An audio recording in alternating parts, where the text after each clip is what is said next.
केशव पृष्ठाय भूतले श्रीमती भक्ति वेदांत पर्यटक गोस्वामी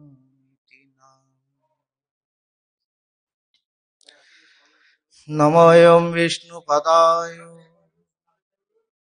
गौरपृष्ठाय भूतले श्रीमते भक्ति वेदांत वामन गोस्वामी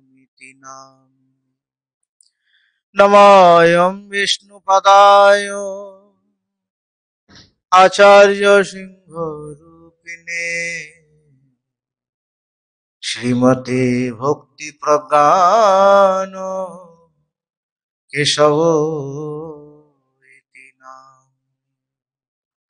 नमोऽयं विष्णुपदाय कृष्णप्रेष्ठाय भूतले श्रीमते भक्ति सिद्धांत सरस्वती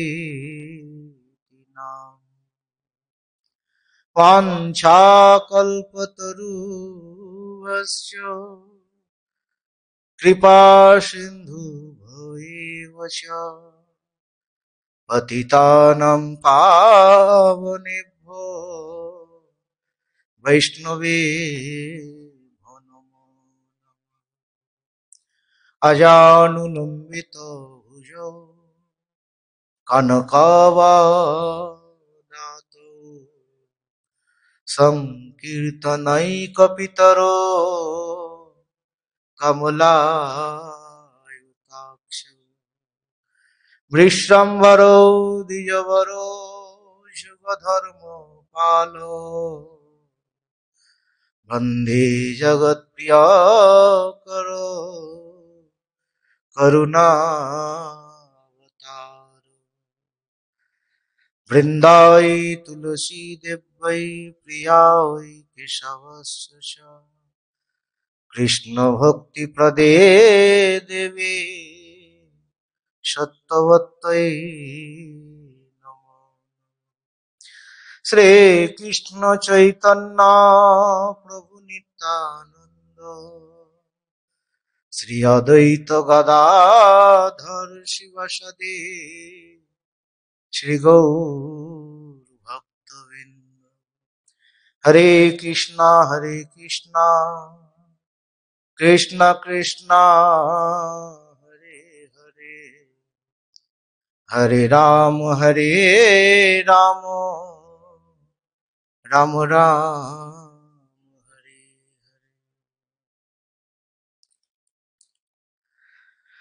যাহার করুণা হইলে শ্রী শ্রী ভগবত করুণা লাভ হয় সেই পরমারাধ্যতম পরম করুণাময় শ্রী শিলা গুরুপাদ পদ্ম পরিব্রাজক আচার্য বর্য শ্রী রূপানুগ বর শ্রী শ্রী ভগবত অভিন্ন প্রকাশ বিগ্রহ শ্রী শ্রী ভগবত সম্বন্ধ জ্ঞাতা প্রদাতা তথা শ্রী প্রেম ভক্তি প্রদাতা মদীশ্বরং বিষ্ণুপাদ অষ্টোত্তর শত শ্রী শ্রীমৎ ভক্তি বেদান্ত পর্যটক গোস্বামী গুরু মহারাজের অভয় শ্রী চরণ কমলে দণ্ডবত যাপন পূর্বক তাহার কৃপা আশীর্বাদ প্রার্থনা করি। তিনি কৃপা করুন নিত্যকাল যেন তাহার মহিমা শ্রী শ্রী বৈষ্ণব মহিমা শ্রী শ্রী ভগবত মহিমা কীর্তন করে এই মনুষ্য জীবনকে সফল করিতে পারে। জয় গুরুদেব।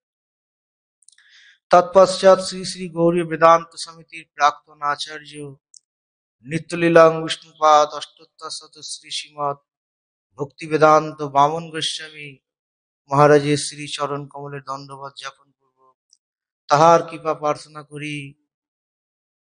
তৎপশ্চাৎ শ্রী শ্রী গৌরী বেদান্ত সমিতির প্রতিষ্ঠাতা নিয়ামক জগৎগুরু নিত্যলীলাং বিষ্ণুপাদ অষ্টোত্তর শত শ্রী শ্রীমৎ ভক্তি প্রজ্ঞান কেশব ঠাকুরের শ্রী চরণ কমলে দণ্ডবত যাপন পূর্বক তাহার কৃপা প্রার্থনা করি। তৎপশ্চাৎ জগৎগুরু নিত্যলীলাং বিষ্ণুপাদ শ্রীমৎ ভক্তি সিদ্ধান্ত সরস্বতী ঠাকুরের শ্রী চরণ কমলে দণ্ডবত যাপন পূর্বক তাহার কৃপা প্রার্থনা করি। তৎপশ্চাৎ সমস্ত বৈষ্ণববৃন্দ ভাতৃবৃন্দ মাতৃবৃন্দ সকলের চরণে ধন্যবাদ জ্ঞাপন করব, তাহাদের কৃপা প্রার্থনা করব। হরে কৃষ্ণ হরে কৃষ্ণ, কৃষ্ণ কৃষ্ণ হরে হরে, হরে রাম রাম রাম হরে হরে। জয় গুরু।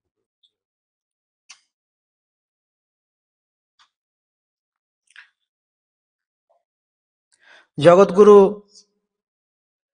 শ্রীলা ভক্তি সিদ্ধান্ত সরস্বতী ঠাকুরের, তিনি গৌড়মণ্ডলের গৌড়ীয় সম্প্রদায়ের তিনি বিশ্ববিখ্যাত একজন মহাপ্রভুর বাণী প্রচারক ছিলেন। আজ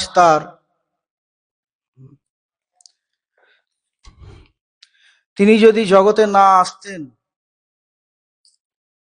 ভগবান শ্রী চৈতন্য মহাপ্রভু এই জগতে তিনি এসেছিলেন, তার কারণ কি আমরা কিছুই জানতে পারতাম। ভগবান শ্রীকৃষ্ণ চৈতন্য মহাপ্রভু এই জগতে জগৎজীবকে কি দান করলেন এবং কি শিক্ষা দিলেন, এবং জগতে তিনি কি আচরণ রাখলেন, ভক্তি সিদ্ধান্ত সরস্বতী ঠাকুর যদি না আসতেন আমরা কিছুই জানতে পারতাম। তাই আমরা তার কথা কিছু শ্রবণ কীর্তন করে আমাদের বাণীকে এবং কর্ণকে পবিত্র করব। হরে কৃষ্ণ কৃষ্ণ কৃষ্ণ হরে হরে, হরে রাম রাম রাম।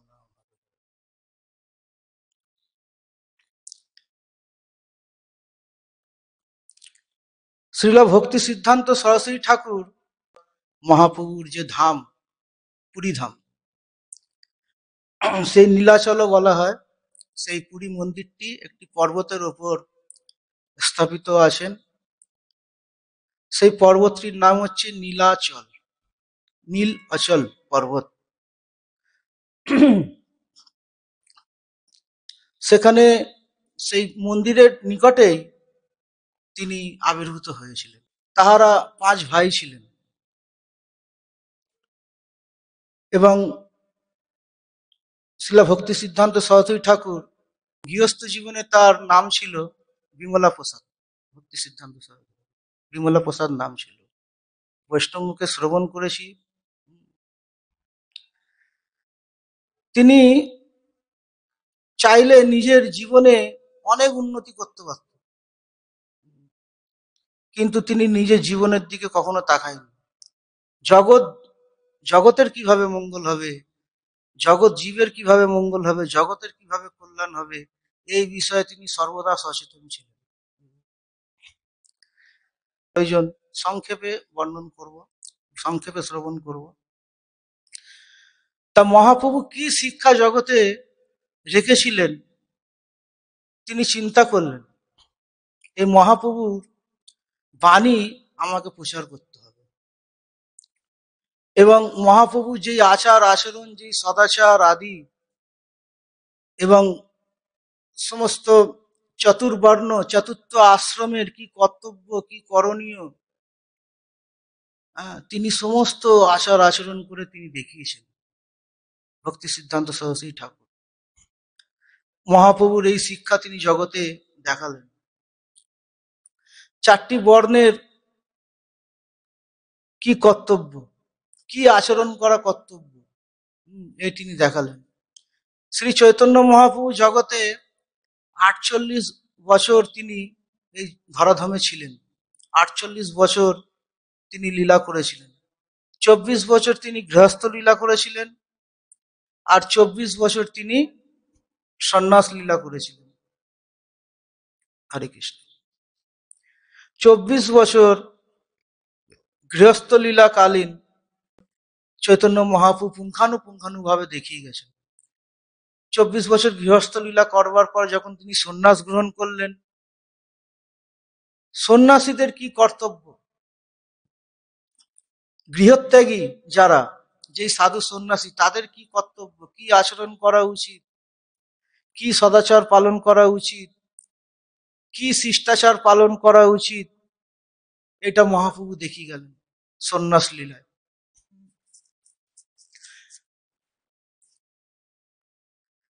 ভক্তি সিদ্ধান্ত সরস্বতী ঠাকুর সেইগুলোকেই তিনি আচার আচরণ করে দেখালেন। মহাপ্রভুর সেই আচার আচারিত, হ্যাঁ, সমস্ত জগৎ জীবের জন্য যে তিনি রেখেছিলেন ভক্তি সিদ্ধান্ত সরস্বতী ঠাকুর, তিনি পুঙ্খানুপুঙ্খানুভাবে তিনি আচরণ করে দেখালেন।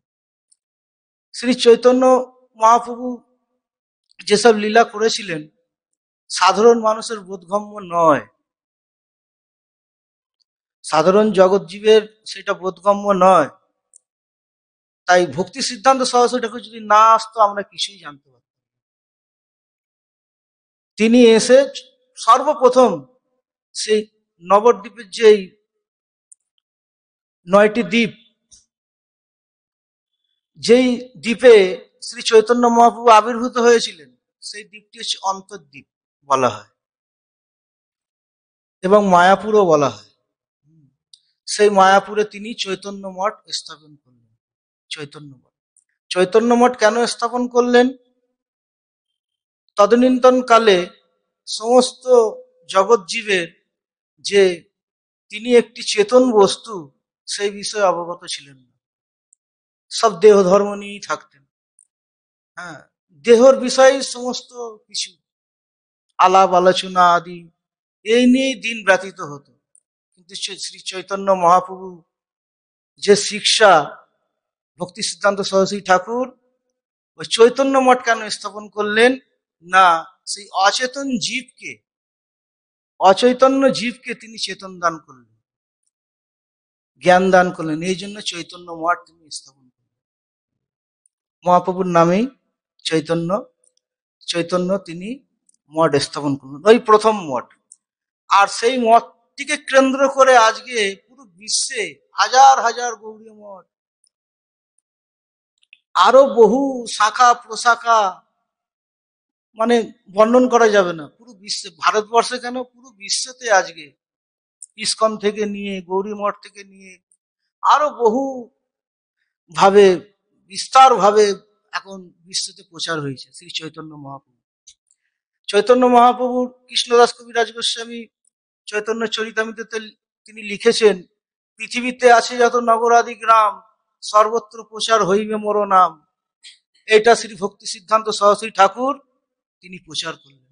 মহাপ্রভু যেটা ভবিষ্যৎবাণী করে গেছিলেন ভক্তি সিদ্ধান্ত সরস্বতী ঠাকুর সেটা তিনি জগতে প্রচার করলেন। আজ পুরো পৃথিবীতে প্রত্যেকটি নগরে, প্রত্যেকটি গ্রামে যেখানেই যাবেন সেখানেই একটা না একটি আপনি সেন্টার পাবেন, শ্রী চৈতন্য মহাপ্রভুর বিষয়ে জানতে পারবেন। পুরো বিশ্বে যেখানেই যাবেন, প্রত্যেক গ্রামে, প্রত্যেকটি নগরে আজকে এই হরিনাম সংকীর্তন প্রচার হচ্ছে, পুরো পৃথিবীতে ছেয়ে গেছে। তা কার দ্বারা এটা সম্পূর্ণ হলো? একমাত্র ভক্তি সিদ্ধান্ত সরস্বতী ঠাকুরের দ্বারা। তিনি যদি চৈতন্য মঠ না স্থাপন করতেন তাহলে আমরা কেউ জানতে পারতাম। ভক্তি সিদ্ধান্ত সরস্বতী ঠাকুর আবির্ভাবের পূর্বে সব ভজনানন্দী প্রায় সব ভজন পরায়ণ ছিলেন, কিন্তু কেউ প্রচার করতেন না। মহাপ্রভুর আচারিত প্রচারিত বাণী, মহাপ্রভুর শিক্ষা আদি কেউ প্রচার করতেন না। হ্যাঁ, মহাপ্রভু যেসব আচরণ করে গেছে সেই আচরণে তারা নিযুক্ত ছিলেন, কিন্তু প্রচার করেন। মহাপ্রভুর সেই ধর্ম তিনি প্রচার করেন, কেউ প্রচার করেন। এর জন্য তাদের বলা হতো ভজনানন্দী। তারা ভজনেতেই মস্ত থাকত, আপন আপন ভজন নিয়ে। তাই চৈতন্য মঠ কেন স্থাপন করলেন? কেন একটা গোষ্ঠানন্দীর প্রয়োজন আছে। সমস্ত সাধু গোষ্ঠভাবে না থাকলে মহাপ্রভুর বাণীটা প্রচার হবে কিভাবে? জগৎজীব জানতে পারবে না। এর জন্য মঠ মন্দিরের স্থাপন, মঠ মন্দির স্থাপনের কারণ। মঠ মন্দির না হলে, সেখানে একটা স্থান না থাকলে সেখানে মানুষ আসবে না। আর সেখানে যদি সেখানে ভগবানের কোনো মঠ মন্দির, সেখানে একটু দুবেলা পাঠ কীর্তন আদি হয়, সংকীর্তন হয়, মানুষ তো মঠ মন্দির আছে বলেই সমস্ত ভক্ত একটা জায়গায় এসে ভগবান রাধা কৃষ্ণের কথা শ্রবণ করছেন, মহাপ্রভুর কথা শ্রবণ করছে। তা ভক্তি সিদ্ধান্ত সরস্বতী ঠাকুরের কত অবদান জগতে। প্রথম মঠ মায়াপুর, চৈতন্য মঠ মায়াপুর। হ্যাঁ, বহু শাখা পোশাকার কথা বললাম না।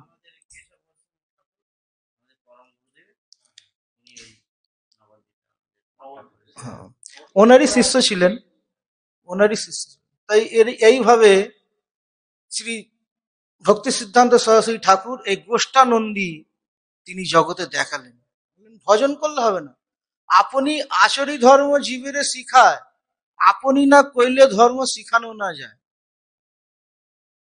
আমরা তো মহাপ্রভুর বিষয়ে খুব বলছি, মহাপ্রভু 6 বছর প্রচার করেছেন, উত্তর ভারত, দক্ষিণ ভারত, বহু এবং পূর্ব ভারত, মালদা পর্যন্ত তিনি গেছিলেন, বাংলাদেশ পর্যন্ত গিয়েছিলেন, সেই ঢাকা শহর পর্যন্ত, পদ্মা নদীর তীরে তিনি গিয়েছিলেন। খুব মুখে বলি, কিন্তু প্রচার ছিল না ভক্তি সিদ্ধান্ত সরস্বতী ঠাকুরের পূর্বে। ভক্তি সিদ্ধান্ত ঠাকুর যখন তিনি চৈতন্য মঠ স্থাপন করলেন, ভগবত ইচ্ছায় তিনি এক সময় চিন্তা করছেন এত বড় কার্য আমি সম্পূর্ণ করব কিভাবে। তখন তিনি রাত্রিরে স্বপ্ন দেখছেন, বলে মহাপ্রভু বলছেন চিন্তা করুন আমি সব পাঠাবো। তাই এক এক এক এক করে সব দিগ্বিজয়, বড় বড় পণ্ডিত, সব বড় বড় উচ্চ ঘরের শিক্ষিত সব ছেলেরা আসতে থাকলেন এক এক করে, ওই প্রভুপাদের আশ্রয় গ্রহণ করতে থাকলেন। ওই যে মহাপ্রভু বলেছিলেন তুমি চিন্তা করো না, আমি ঠিক সময় সময় পাঠাতে থাকবো। আর সেই সব সব দিগ্বিজয় পণ্ডিত, অনেক উচ্চ শিক্ষিত যারা, কেউ ব্যারিস্টার, হ্যাঁ, কেউ উকিল, হ্যাঁ, কেউ হয়তো খুব বড় বিদ্বান, সব এসে প্রভুপাদের আশ্রয়, চরণ আশ্রয় গ্রহণ করলেন। আর প্রভুপাদ তাদের মাধ্যমে পুরো বিশ্বতে এই মহাপ্রভুর কথা তিনি প্রচার করলেন। আজকে পুরো বিশ্বতে এই যে মহাপ্রভুর কথা, রাধা কৃষ্ণর কথা এত প্রচার, এত ইউটিউব খুলবেন সর্বত্র দেখবেন, সমস্ত মহাদেশে, পৃথিবীতে 7টি মহাদেশ আছে, সমস্ত মহাদেশে দেখবেন কোনায় কোনায় এখন সব হরিনাম সংকীর্তন হচ্ছে। কার অবদান? ভক্তি সিদ্ধান্ত সরস্বতী ঠাকুরের অবদান। আর ঠিক তাই সব এক এক এক এক করে আসতে থাকলেন। এরকম প্রভুপাদের বহু কথা, বহু তার চরিত্র। শুদ্ধ ভক্তি, ভক্তি তো জগতে প্রচার ছিল, কিন্তু শুদ্ধ ভক্তির বিষয়ে কেউ অবগত ছিলেন না। শুদ্ধ ভক্তি কাকে বলে? সঠিকভাবে আচার আচরণ করা, সঠিকভাবে সদাচার পালন করে ভগবানের সেবা করা, এইটি কিন্তু ছিল না। ভক্তি সিদ্ধান্ত সরস্বতী ঠাকুরের পূর্বে ভক্তি আচরণ করতেন, কিন্তু খান পানের কোনো নিয়ম নিষ্ঠা ছিল না, কোনো আচরণ ঠিক ভাবে কেউ পালন করতেন না। তাই এক সময় তার প্রভুপাদের একজন শিষ্য বললেন, আপনি খালি চায়ের আদেশটা দেন, চাটা আপনি ছেড়ে দেন, আমি আপনাকে লাখ লাখ শিষ্য করে দেব। প্রভুপাদ বললেন, আমার লাখ লাখ শিষ্যর দরকার নেই, আমার একটা সদ্গুরুর প্রয়োজন আছে। তাই তো দেখেন, কেন না, ওই একজন সদ্গুরুই জগতে যা কল্যাণ করবে, লাখ লাখ ওই অসৎ শিক্ষক, অসৎ শিষ্য করতে পারবে না। একজন সদ্গুরু যিনি সদাচার সম্পন্ন, আচার নিষ্ঠার সম্পন্ন, আচার নিষ্ঠার সমস্ত কিছু ঠিক ভাবে পালন করে, তার দ্বারাই জগতে যা কল্যাণ হবে, একটা অনাচার ব্যক্তির দ্বারায় জগতে সেই কল্যাণ হতে পারে না। এর জন্য প্রভুপাদ চাটাকে বললেন না, ওই নানান প্রকার, হ্যাঁ, কেউ খৈনি খেয়ে আসবে, কেউ সিগারেট খাবে, এতে সম্প্রদায়ের কি কল্যাণ হবে? এতে মহাপ্রভুর নাম আরো বিগড়ে যাবে, যা বা আজ সব খারাপ হয়ে যাবে। হ্যাঁ, তাই ওই ধারা এখনো পর্যন্ত এই গৌরী মঠে চলছে, চৈতন্য মঠে চলছে। কেউ যদি বলে না মহারাজ আমাকে একটু চাটা খেতেই হয়, বলে চা ছাড়বে যখন তারপরে এসে দীক্ষা নেবে। এরকম নিয়ম চৈতন্য মঠে, গৌড়ীয় মঠে এরকম নিয়ম। কেউ বলে না আমাকে তো একটুখানি ওইটা খেতেই হয়, হ্যাঁ একটু পেঁয়াজ রসুন একটুখানি ছাড় দেন, না ও হবে না। এত শুদ্ধাচারী, এত সদাচারী হলে তারপর গৌরী মঠের শিষ্য হওয়া যায়। কেন এত আচার আচরণ, কেন এত সদাচার পালন, কেন এসব, কারণটা কি? যেহেতু এক জন্মতেই ভগবানকে প্রাপ্তি করতে হবে আমাদের। বহু জন্ম ধরে আমরা সাধন ভোজন কেন করব? আর পরের জন্মে যে মানুষই জন্ম আমরা পাবো তার কি গ্যারেন্টি আছে? হয়তো পশু জনিতে যেতে হবে, হয়তো পক্ষী জনিতে যেতে হবে, যে যেরকম কর্ম করে সেই সেই জনিতে ভ্রমণ করে। মানুষ জন্মই যে পাবো তার কোনো গ্যারেন্টি নেই। এর জন্য এক জন্মতেই আমাদের ভগবত প্রাপ্তি করতে হবে, তার জন্য এত ব্যবস্থা। বহু জন্ম আমরা কেন পরিশ্রম করি, বহু জন্ম আমরা কেন সাধন ভোজন করি?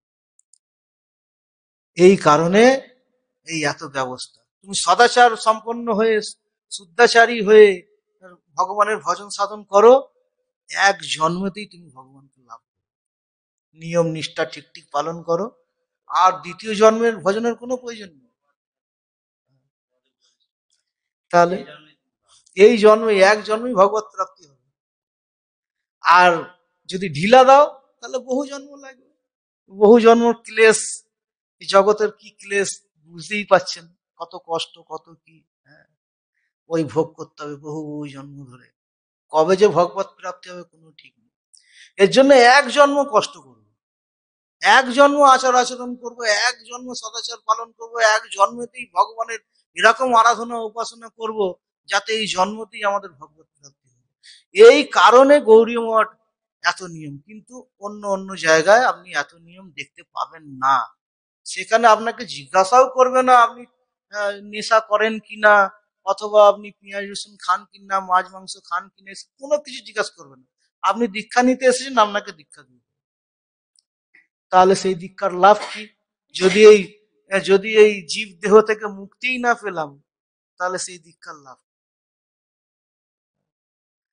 এই কারণে ভক্তি সিদ্ধান্ত সেই সরস্বতী ঠাকুর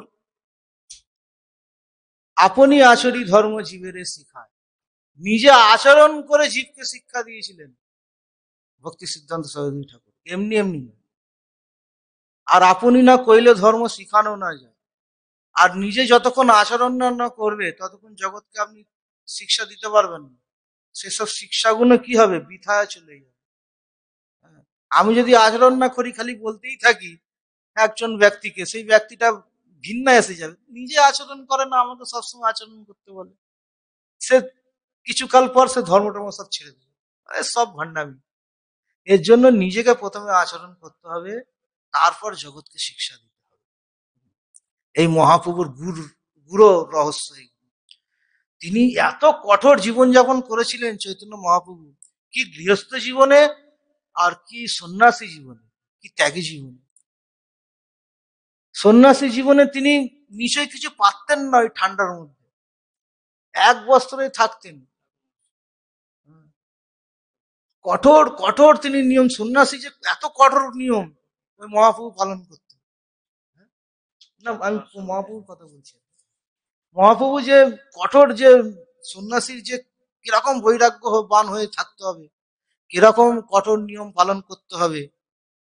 আজীবন তিনি স্ত্রী মুখ দর্শন করেননি মহাপ্রভু, সেই হচ্ছে সন্ন্যাসীর নিয়ম। বলেন কত কঠোর। কোনো বিষয়ের লোকের সঙ্গ করেনি, বিষয় স্পর্শ করেনি। ধন আমরা তো খুব করি, মহাপ্রভুর আচরণ বিষয় স্পর্শ করেনি, স্ত্রী মুখ দেখেনি। হ্যাঁ, আর এক বস্ত্রে তিনি থাকতেন। আমরা ভ্রমণে বেরোলে আমাদের একটা দুটো ব্যাগ হয়ে যায়, মহাপ্রভুর কাছে কোনো ব্যাগ থাকতো না, ওই এক কাপড়ে।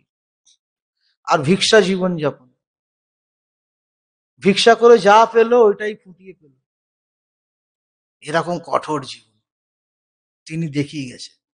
সাধুরা যদি ওরকম পালন করে, হ্যাঁ, আর ভক্তি আচরণ করেন, অবশ্যই এক যেমন পাবে।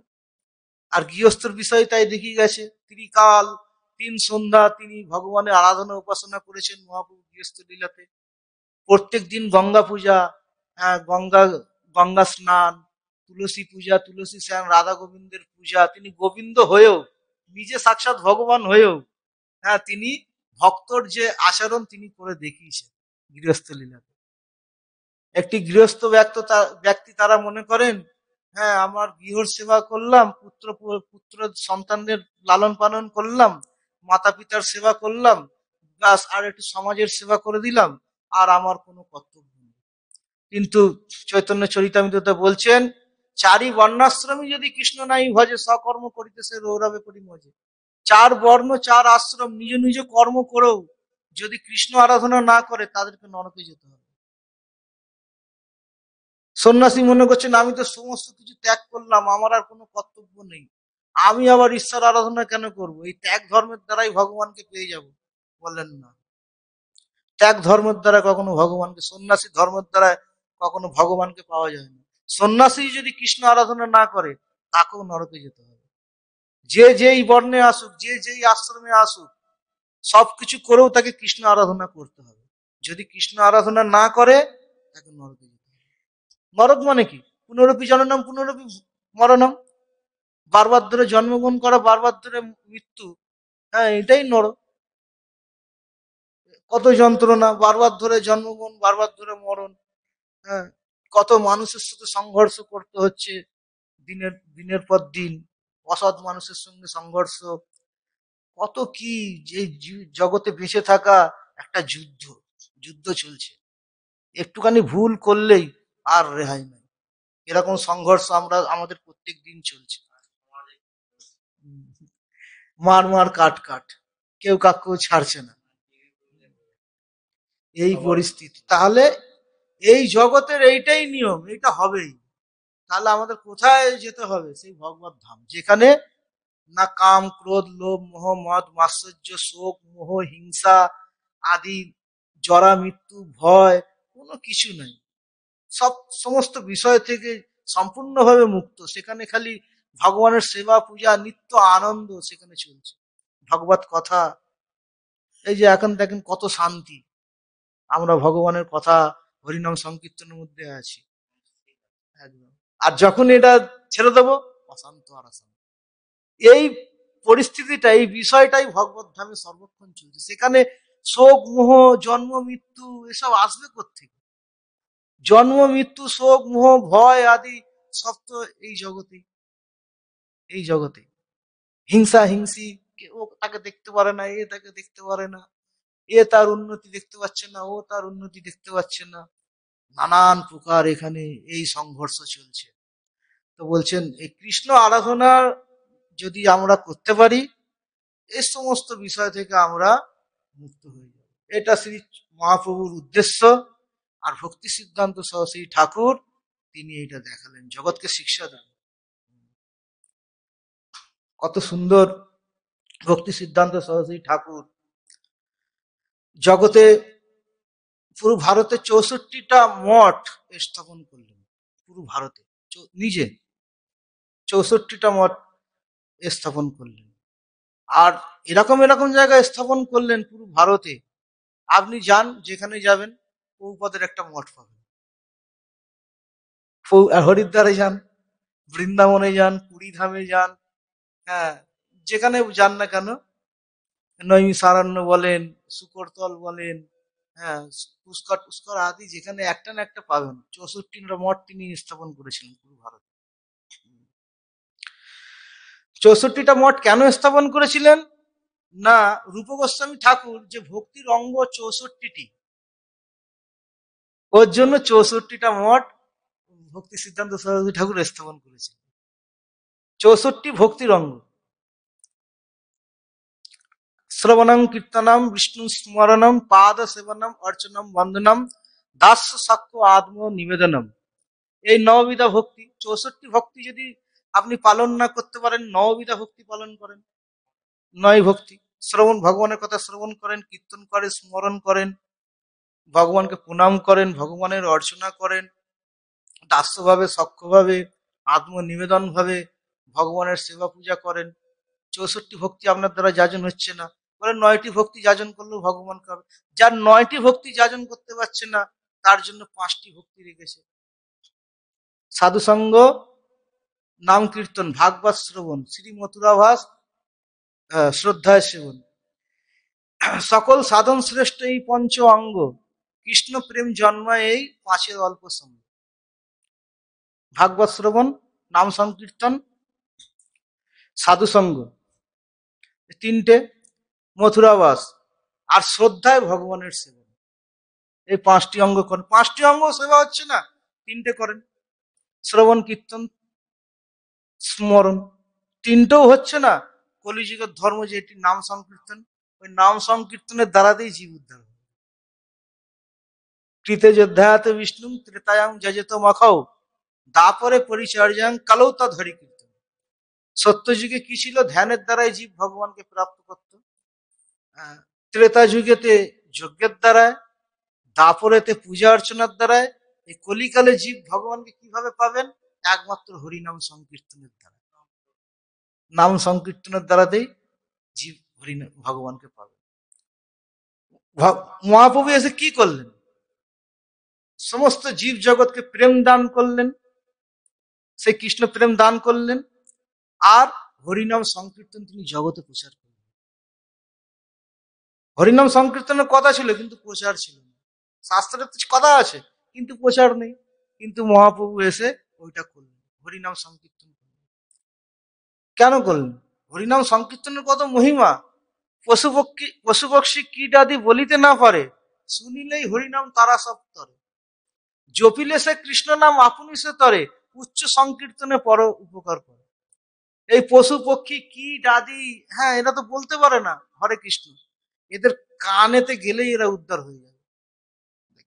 পশু পক্ষী কীট আদি বলিতে না পারে, শুনিলেই হরিনাম তারা সব তরে। কেউ যদি জপ করে সে উদ্ধার হবে, জগতের কি কল্যাণ হবে। এর জন্য প্রভুপাদের পূর্বে সব জপ করতেন, নিজের আত্মার বিষয়ে চিন্তন করতেন তারা। জীব জড় জগতের বিষয়ে তারা, জগৎ বিষয়ে তারা ওয়াকিবহাল ছিলেন না, অত চিন্তা করতেন না। হ্যাঁ, তো জগৎ জীবের কিভাবে কল্যাণ হবে প্রভুপাদ দেখালেন। এই মহাপ্রভুর যে চৈতন্য ভাগবতে আছে, শুনিলেই হরিনাম তারা সব তরে। হরিনামের কি মহিমা, যার কর্ণে যাবে তারাই উদ্ধার হয়ে যাবে। কিন্তু যে জপ কর্তা সে নিজে উদ্ধার হবে, জগতের কার উদ্ধার হবে? এর জন্য উচ্চ সংকীর্তনের ব্যবস্থা রাখলেন। এই চৈতন্য মঠ স্থাপন করে উচ্চ সংকীর্তনের ব্যবস্থা করলেন। আমরা এই যে প্রচার করছি, হ্যাঁ, এরকম লাখ লাখ জায়গায় প্রচার হচ্ছে উচ্চ সংকীর্তন। উচ্চ সংকীর্তনের পূর্বে সব ওই নিজের আত্মচিন্তন নিয়েই থাকতেন।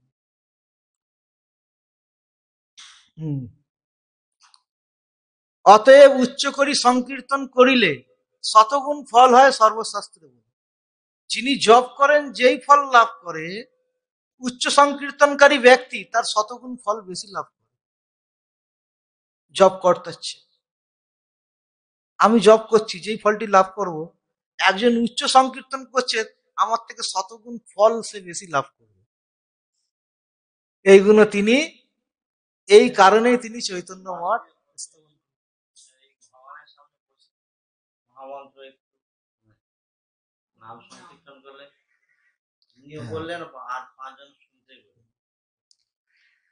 এরকম ভাবে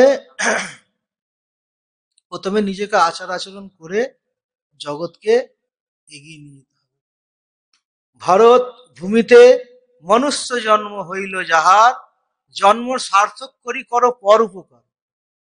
দেখেন, ভারতবাসীর এইটা একটা বিশেষ বিশেষ একটা ভারতবাসীর এইটা কর্তব্য।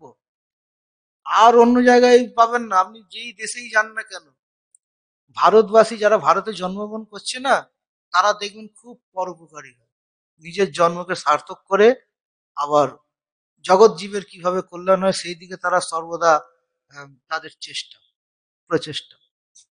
এর জন্য বলছেন আমাদের পূর্ব যত আচার্যগণ তারা বলে গেছেন, ভরত ভূমিতে মনুষ্য জন্ম হইল যাহার, জন্ম সার্থক করি করো পরোপকার। নিজের জন্মটাকে আগে সার্থক করো। কিভাবে করবে? না, তুমি ভক্ত হও, তিলক ধারণ করো, গলায় মালা ধারণ করো, আচার আচরণ করো, ভগবানের প্রসাদ পাও, এরকম ভাবে নিজের জীবনটাকে সার্থক করে পরের জীবনটাকে সার্থক করো। এইভাবে আমাদের ভক্তি সিদ্ধান্ত সরস্বতী ঠাকুর খুব সুন্দর, তিনি মহাপ্রভুর যেই অবতারণের কারণ তিনি দেখালেন। ভক্তি সিদ্ধান্ত সরস্বতী ঠাকুর কত বলবো, বহু বহু। হ্যাঁ, তাই প্রভুপাদকে সময়ে সময়ে বহু ভক্ত বহুভাবে প্রশ্ন করেছিলেন, প্রভুপাদও সেসব প্রশ্নের উত্তর দিয়েছিলেন। তার দু একটি প্রশ্ন উত্তর আমরা শ্রবণ করব এই উপদেশামৃত থেকে, প্রভুপাদের উপদেশামৃত থেকে।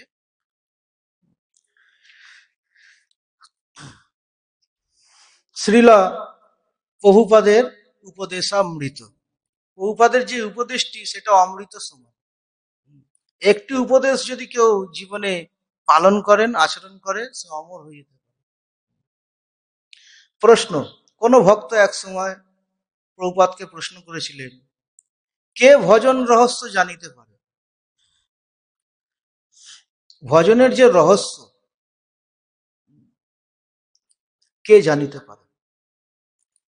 তার উত্তরে প্রভুপাদ বলেছিলেন, শ্রী স্বরূপ রূপানুগ বর শ্রী গুরুপাদ পদ্মের বিশেষ বিশ্রম্ভ সেবকই ভজন রহস্য জানিতে পারে। এর জন্য সর্বপ্রথমে এই যে আমাদের ভজনটি শুরু হবে কখন? যতক্ষণ পর্যন্ত আমরা সদ্গুরুর চরণ আশ্রয় না করছি। তাই এখানে প্রভুপাদ বলছেন কিরকম ভক্তের চরণ আশ্রয় করতে হবে না, রূপানুগ হওয়া চাই। রূপানুগ মানে ওই ষট গোস্বামী, জয়রূপ সনাতন, ভট্ট রঘুনাথ, শ্রীজীব গোপাল ভট্ট, দাস রঘুনাথ, শ্রী চৈতন্য মহাপুরুষ সর্বপ্রথমে এই ছয় গোস্বামীর দ্বারা জগতে প্রচার করেছিলেন। তদনীন্তন কালে সেই বৃন্দাবন ধাম জঙ্গল আর জঙ্গল, সেখানে মানুষ বসবাস করতেন না, সেখানে এই ষট গোস্বামীকে পাঠালেন। গিয়ে সমস্ত লুপ্ত কুণ্ড আদি ভগবানের লীলা স্থান সব উদ্ধার করলেন এই ছোট গোস্বামীর দ্বারা। বৃন্দাবন 84 ক্রোশ ধাম সব উদ্ধার করলেন। কোথায় কি ভগবান লীলা করেছিলেন, গোচারণ লীলা, মাখন লীলা, কালিয়া দমন লীলা, দৈত্যবধ লীলা আদি সমস্ত ওইসব মানে স্থানগুলো লুপ্ত হয়ে গেছিল। কোথায় রাধাকুণ্ড, কোথায় শ্যামকুণ্ড, কোথায় কি বৃন্দাবন, কোথায় নিধুবন, কোথায় সেবাকুঞ্জ, কোথায় বংশীবট, এই ষট গোস্বামীর দ্বারা সব। আর শ্রী চৈতন্য মহাপ্রভু নিজে তিনি রাধাকুণ্ড শ্যামকুণ্ড উদ্ধার করলেন। তা বলছেন এই রূপানুগর পরম্পরায় যে গুরুবর্গ আসছে, এই ষট গোস্বামীর পরম্পরায় যে গুরুবর্গ আসছে, তাদের চরণ আশ্রয় করতে হবে, সেই গুরুপাদ পদ্মের আশ্রয় করতে হবে। শ্রী শ্রী গুরু পাদ পদ্মের বিশেষ বিশ্রম্ভ, শুধু তাই নয়, আবার বলছেন সেই সেই পরম্পরার কোন গুরুদেবের চরণ আশ্রয় করে আবার নিত্য নিরন্তর সেই গুরুদেবের সেবা করতে হবে। বিশ্বম্ভর সেবা, অল টাইম নিষ্ঠার সহিত একদম কায় মন বাক্যের দ্বারা। এরকম সেবকই ভজন রহস্য জানিতে পারে, সবাই উপলব্ধ করতে পারবেন। এরকম সেবক যিনি, তিনি এই ভজন রহস্য জানিতে পারেন। তাই এরকম ব্যক্তি খুব দুর্লভ। আমরা তো বলছি, শ্রবণ করছি, তো এরকম আমরাও হতে পারিনি, খুব দুর্লভ। এই জন্য ঠিক ঠিক যে যতটা গুরু উন্মুখী হবে, যে যতটা গুরুদেবের সেবা পরায়ণ হবে, সে তত বিশেষভাবে ভজন রহস্য জানিতে পারে। ভজন রহস্যটা একটুখানি বস্তু নয়, গুরু বস্তু, ছুপানো বস্তু, লুকানো বস্তু। যে যত গুরু সেবায় উন্মত্ত হবে, গুরু সেবায় নিযুক্ত হবে, তার কাছে ভজন রহস্যটা তত পরিমাণেতে প্রকাশ পাবে। সম্পূর্ণ যিনি কায় মন বাক্যের দ্বারা গুরু চরণেতে সমর্পিত হয়ে পড়েছেন, নিজের আত্মাকে সমর্পণ করে দিয়েছেন, সে সম্পূর্ণভাবে ভজন রহস্য জানতে পারবেন। এর জন্য সুন্দর এখানে প্রভুপাদ উত্তর দিয়েছেন, ভজন রহস্য কে জানতে পারবে? শ্রী স্বরূপ রূপানুগ বড় শ্রী গুরুপাদ পদ্মের বিশেষ বিশ্রম্ভ সেবকই ভজন রহস্য জানিতে পারেন। আমরা ভজন করি ঠিক কথা, কিন্তু আগেরটা পরে করি, পরেরটা আগে করি, আমাদের ভজন সাধনের কোনো ঠিক নেই। বলতে গেলে বহু কথা। ভজনের পরিকাঠামো যা, এর জন্য ঠিক ঠিক হৃদয়ঙ্গম করা, ওটাও একটা বিশেষ সাধন। ভজন পথে এসে ঠিক ঠিক হৃদয়ঙ্গমও ঠিক ঠিক ভাবে হয় না। অর্থাৎ গুরুদেব যেই আদেশ করবে সেই পথে চলতে হবে, যে আদেশ নির্দেশ করবে সেই পথে চলতে হবে।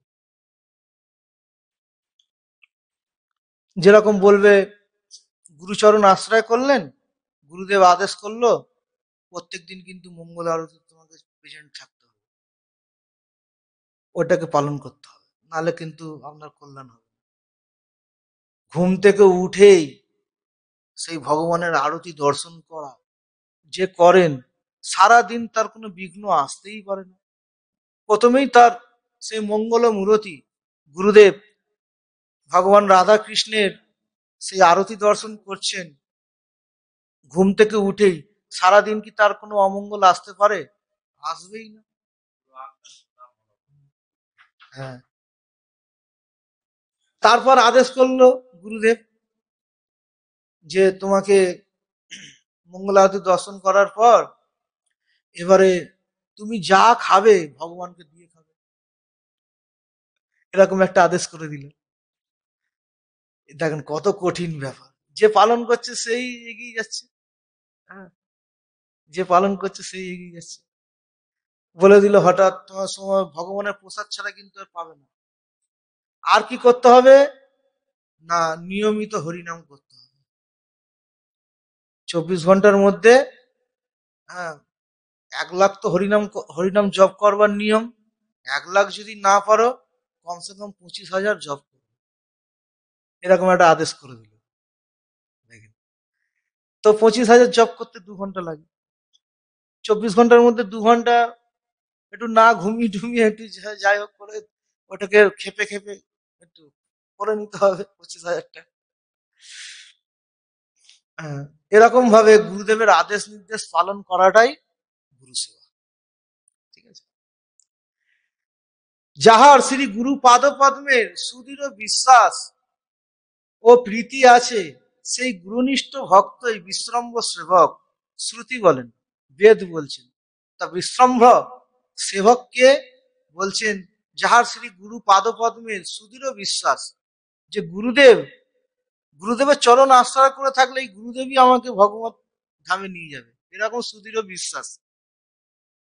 আর গুরুদেবের বাক্য প্রতি যার বিশ্বাস, গুরুদেব যা বলছে ওইটাই ঠিক, ওইটাই সঠিক, ওইটাই শাস্ত্র কথা, ওইটাকে বিচার করলে হবে না। মহিমায় গুরু কৃষ্ণ এক করি জানো। কৃষ্ণ আর গুরুর যে মহিমা একই, এখানে যে ভেদ করে তার সে দুর্বুদ্ধি। মহিমায় গুরু কৃষ্ণ এক করি জানো, গুরু আজ্ঞা হৃদয় সব সত্য করি মানো। গুরুদেবের যেই আজ্ঞা হৃদয়েতে সব সত্য করে মানো, ছল কপট করলে হবে না। হ্যাঁ আমি গুরুদেব, আমি সব বুঝে গেলাম আপনি যা বলছেন। হ্যাঁ, কিন্তু ওইটা বাইরে ভাব দেখাচ্ছে, কিন্তু ভেতরে অন্তরে সেই ভাবটা নেই। এর জন্য বলছে হৃদয় সব সত্য করি মানো, তোমার হৃদয়ে তো এটাকে স্থাপন করে দাও গুরুর আজ্ঞাটা, তাহলে তো তোমার প্রকৃত কল্যাণ হবে। এর জন্য বলছেন যাহার শ্রী গুরু পাদ পদ্মে সুদৃঢ় বিশ্বাস ও প্রীতি আছে, প্রেম আছে গুরুদেবের চরণে, প্রীতি, খুব প্রীতি, আনন্দ সহিত গুরু সেবা করে, সেই গুরুনিষ্ঠ ভক্তই বিশ্বম্ভ্র সেবক। সবাই না, গুরুদেবের হাজার হাজার শিষ্য আছে, কিন্তু তার মধ্যে এই গুণগুলো থাকা উচিত। গুরুদেবের বাক্যের প্রতি বিশ্বাস। হ্যাঁ, গুরুদেব যেটা বলে দিয়েছে তোমার এই এই এই করো, তুমি এই জন্মেই ভগবত প্রাপ্তি হবে, তোমার হবে। এই বিশ্বাসটা হৃদয়ে ধারণ করে নিতে হবে। হ্যাঁ, গুরুদেব বলে দিয়েছি যখন হবে, আমি যদি রাস্তায় চলি, গুরুদেবের আদেশ নির্দেশ পথে চলি, অবশ্যই আমার ভগবত প্রাপ্তি হবে। এবং গুরুদেবের পাদপদ্মে প্রীতিও আছে। সেই গুরুনিষ্ঠ ভক্তই বিশ্রাম্বর সেবক, শ্রুতি বলে, বেদ বলে। তার উদাহরণ দিচ্ছে বেদ থেকে, যস্য দেবে পরা ভক্তি যথা দেবে তথা গুরু তস্রৈতে কথিতা হ্যার্তাঃ প্রকাশন্তে মহাত্মনঃ। এই শ্লোকটির অর্থ বলছেন, ভগবানের যেরূপ অচলা ভক্তি, সেইরূপ অচলা ভক্তি যাহার গুরুতে আছে, সেই মহাত্মার নিকটেই শাস্ত্রার্থ প্রকাশিত হয়। শাস্ত্রের সমস্ত তাৎপর্য তার হৃদয়তে প্রকট হয়ে যায়। কার হৃদয়তে প্রকট হয়? না, যেরকম ভগবানের প্রতি কোনো ভক্তের অচলা ভক্তি আছে, সেই প্রকার অচলা ভক্তি যদি গুরুতে হয়ে যায়, হ্যাঁ, সমস্ত শাস্ত্রের তাৎপর্য তার হৃদয়তে প্রকাশ হয়ে যায় সেই ভক্তের। এর জন্য বলছেন যস্য দেবে পরাভক্তি। হ্যাঁ, ভগবান শ্রীকৃষ্ণের প্রতি যে প্রকার পরাভক্তি আছে, সেই প্রকার ভক্তিটিও আবার গুরুদেবের চরণে হওয়া যায়। পরা অপরা, পরা মানে এই বেদ বেদান্ত আদি যত বিদ্যা আছে না, এটাকে বলছে পরাবিদ্যা। আর অপরাবিদ্যা কি?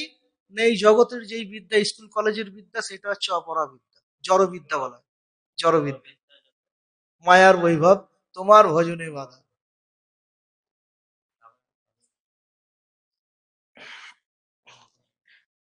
শ্রীকৃষ্ণ ভজনে মোহ জনমিয়া,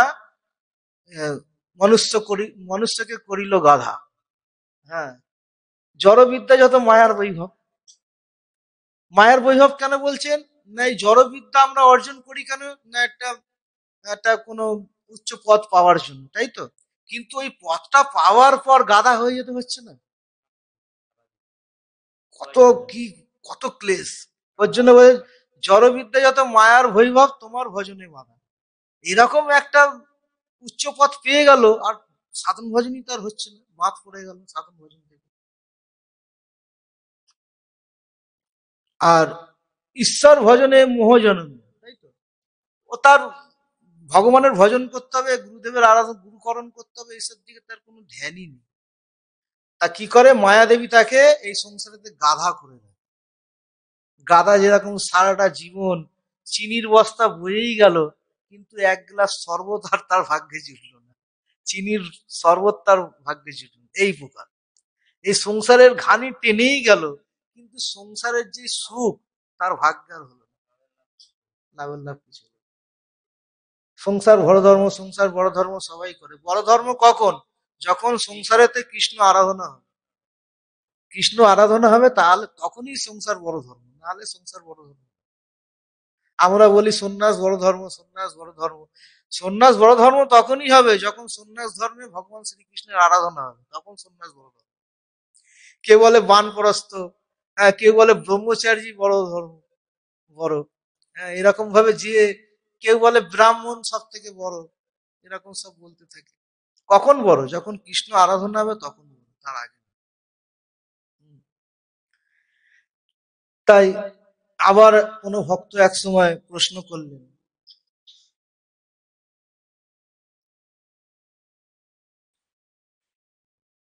কি প্রশ্ন করলেন? আমরা কি করে বল পাবো? বল মানে শক্তি পাবো। কি করে বল পাবো? সত্য তাই, আমরা সর্বদাই নির্বল, কোনো বল নেই আমাদের। একটা কিছু মহৎ কর্ম করতে হবে, মহৎ কার্য করতে হবে, কিন্তু শক্তি পাচ্ছি না। হয়তো এখানে ঈশ্বর আরাধনার বিষয়ই বলছে, ঈশ্বর আরাধনাতে আমি আর কোনো, হ্যাঁ, ঈশ্বর আরাধনাতে কোনো শক্তি পাচ্ছি না, বল পাচ্ছি না। কিভাবে এটা পাবো? আমরা কি করে বল পাবো? তো প্রভুপাদ উত্তর দিচ্ছেন, শ্রী গুরুদেবের সেবা, আদর ও প্রীতির সহিত করলে হৃদয়ে প্রচুর বল আসবে। গুরু সেবা ও ও নাম সেবা দ্বারাই ভক্তি বল লাভ হবে। কি বলছেন? শ্রী গুরুদেবের সেবা কিরম ভাবে করতে হবে না? আদরের সহিত ও প্রীতির সহিত করলে হৃদয়ে প্রচুর বল আসবে। আর গুরু সেবা ও নাম সেবা, আর নামটাও তার সাথে সাথে করতে হবে, ভগবানের নামটা। হরে কৃষ্ণ কৃষ্ণ কৃষ্ণ হরে হরে, হরে রাম রাম রাম হরে হরে।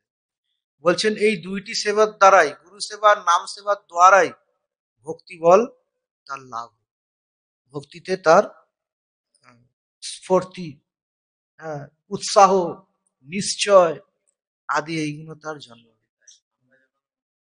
ভগবানের সেবা নিষ্ঠার সঙ্গে করবো না, তখন আমাদের মধ্যে দুর্বলতাটা চলে যায়, তখন মনে একটা সাহস আছে। কারণ ঠাকুরের সেবা না একটা আনন্দ আছে, তার মধ্যে শক্তি আছে, এই জন্য তো বলছি। কিন্তু অন্যত্র এই বল আসবে না, তখন তখন আবার অন্য এনার্জি, পয়সা কামাতে হবে, সেই বলটা আসে। হ্যাঁ, কিন্তু ভক্তির বিষয়টা আলাদা। ভক্তিতে কিভাবে বল আসবে না? এই দুইটি সেবা করলে, হ্যাঁ, ভক্তিতে বল আসবে। ভক্তি করতে ইচ্ছা হবে, উৎসাহ, নিশ্চয়, ধৈর্য, তৎকর্ম পরিবর্তন, সঙ্গ ত্যাগাত শতবৃত্তি সর্ববিধা ভক্তি প্রসিদ্ধ। তখন ভক্তির উন্নতি হবে, উৎসাহ হবে, হ্যাঁ, খুব উৎসাহের সহিত গুরু সেবা ভগবান, নিশ্চয় নিশ্চয় আমরা ভগবানকে পাবই। ধৈর্য, ধৈর্য হৃদয়তে ধারণ হবে, আমার সবকিছু তো অধৈর্য হয়ে যায়। তত্তৎ কর্ম পরিবর্তন, আর সমস্ত কর্মতে তত্তৎ থাকবে, তৎপরতা থাকবে, কোনো কর্মতে পিছিয়ে পড়বেন না, হ্যাঁ, এগিয়ে যাবেন। সঙ্গ ত্যাগাত, আর অসৎ সঙ্গকে ত্যাগ করতে হবে, আর সর্বদাই সৎসঙ্গ করতে হবে। এই 6টি বৃত্তির দ্বারাই তার ভক্তিটি বৃদ্ধি পাবে, ভক্তিটা দিনের পর দিন বাড়তে থাকবে উপদেশের মধ্যে। এরকম ভাবে বলছেন। তা আবার কোন ভক্ত প্রশ্ন করলেন, কর্তব্য বুদ্ধি হইতে যাহা করা যায় তাহা কি ভক্তি? কত সুন্দর, দেখুন কত গুরু এই প্রশ্নটা করেছেন। কর্তব্য বুদ্ধি হইতে যাহা করা যায় তাহা কি ভক্তি? হরে কৃষ্ণ। তো প্রভুপাদ কি উত্তর দিলেন?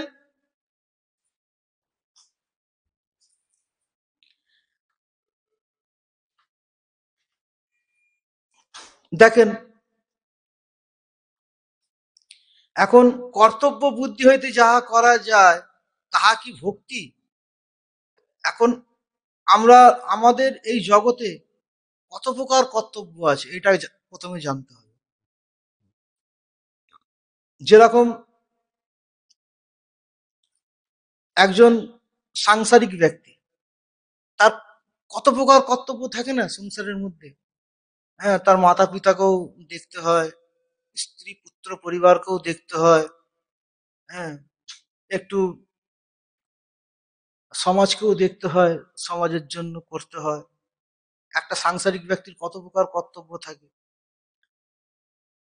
এরকম যারা গুরু গৃহে আছে তাদেরও অনেক কর্তব্য, ব্রহ্মচারী রূপে যারা আছে তাদেরও অনেক কর্তব্য। এরকম প্রত্যেকটি ব্যক্তির কোনো না কোনো কর্তব্য আছে, জগতে জগতে আছে। কর্তব্য বুদ্ধিহীন, সে বলছেন মানুষ পশুর সমান। যার কর্তব্য বুদ্ধি নেই, কর্তব্য জ্ঞান নাই, সে পশু সমান। পশুদের কি কর্তব্য আছে নাকি? সন্তান জন্ম দিলেন, মানুষ করে কি? মানুষ করে না। এই বাঘ সিংহ ডিসকভারিতে দেখবেন, এদের কোনো কর্তব্য নেই। হ্যাঁ, মাতা কিন্তু মাতার হৃদয়ে সেরকম, মাতাই দেখে, আর কেউ দেখে। তো বলছেন কর্তব্য বুদ্ধি হইতে যাহা করা যায় তাহা কি ভক্তি? তো প্রভুপাদ কি উত্তর দিলেন? কর্তব্য বুদ্ধি, কৃতজ্ঞতা প্রভৃতি মনের বৃত্তি, তাহা আত্মার বৃত্তি বা আত্মধর্ম নহে। কর্তব্য বুদ্ধির ক্রিয়া ও মন বুদ্ধি অহংকারের উপর, আর ভক্তির ক্রিয়া আত্মার ভূমিকায়। সুন্দর বললেন ভক্তি সিদ্ধান্ত সরস্বতী। তাহলে কর্তব্য, এক মিনিট, তাহলে কর্তব্য বুদ্ধি, কৃতজ্ঞতা প্রভৃতি মনের বৃত্তি, বলছেন এইগুলো সব মনের বৃত্তি। এগুলো খুব গুরু তত্ত্ব, তো এটা বোঝা ওটা খুব মুশকিল। তাহা আত্মার বৃত্তি বা আত্মধর্ম নহে। দেখেন, আর প্রধান রূপে মানুষের যে 5টি কর্তব্য শ্রীমদ্ ভাগবতেতে বলছে, মাতা পিতার সেবা, এটা একটা প্রচুর বড় ঋণ। তারপর বলছেন আমরা যে ভূমিতে, এরও একটা ঋণ আছে, যে ভূমিতে বিচরণ করছি পৃথিবী মাতার ওপর, এর প্রতি আমাদের একটা ঋণ আছে। দেবতাদের একটা